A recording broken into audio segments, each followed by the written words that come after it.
This is called Ghost Along the Brazos by Catherine Foster. And this is the story of the lady in the gray taffeta dress. Among the oldest Anglo-American towns in Texas is a little village of East Columbia, once called Marion or Bell's Landing. Not much left of it now, a few old houses strung along the west bank of the Brazos River, but it was once a busy port.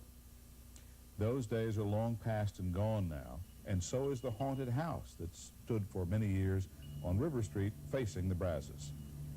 No one seems to know who built the house or who lived in it originally, but it was standing vacant on a day long ago when a man and his wife came to town, bought it, and moved in. It didn't take long for word to get around that a new family had arrived, and the ladies of the town, as was their custom, decided to call and make the couple welcome and invite them to church and so on.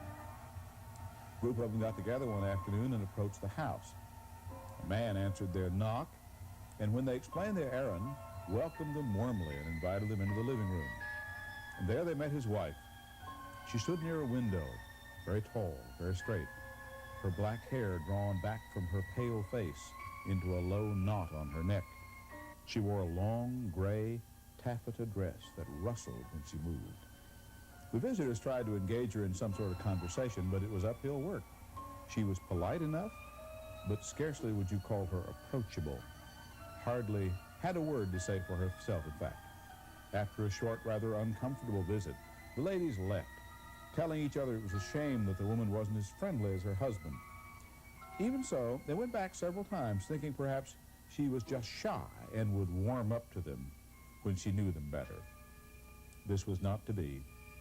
She remained as aloof as ever, never returning their calls or coming to church, and finally the ladies gave up on her.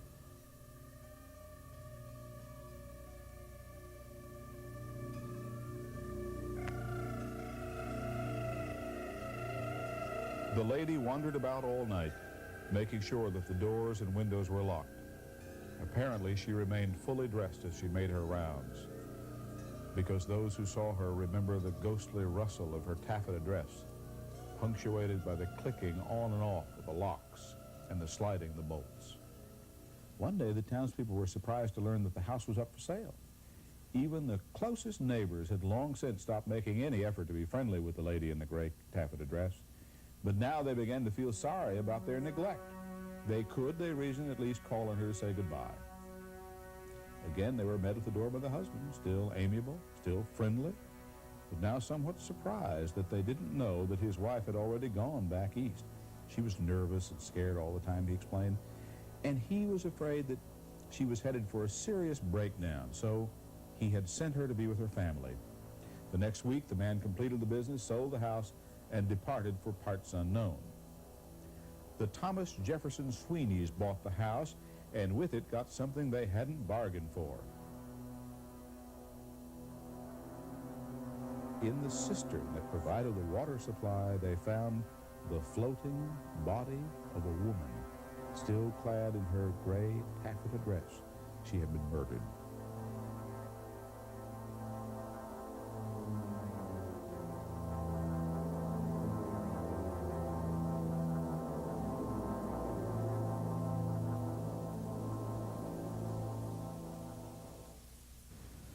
All went well for a time, and then the Sweeneys' 10-year-old niece, whose name was Musetta, came to stay with her aunt and uncle in order to attend school.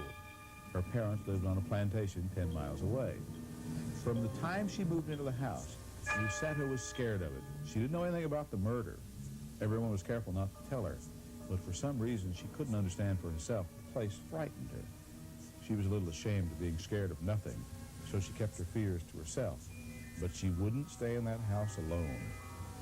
One afternoon, it was early December, a gray, rainy day, she stood in the front hall as usual, holding the door open and calling to her aunt.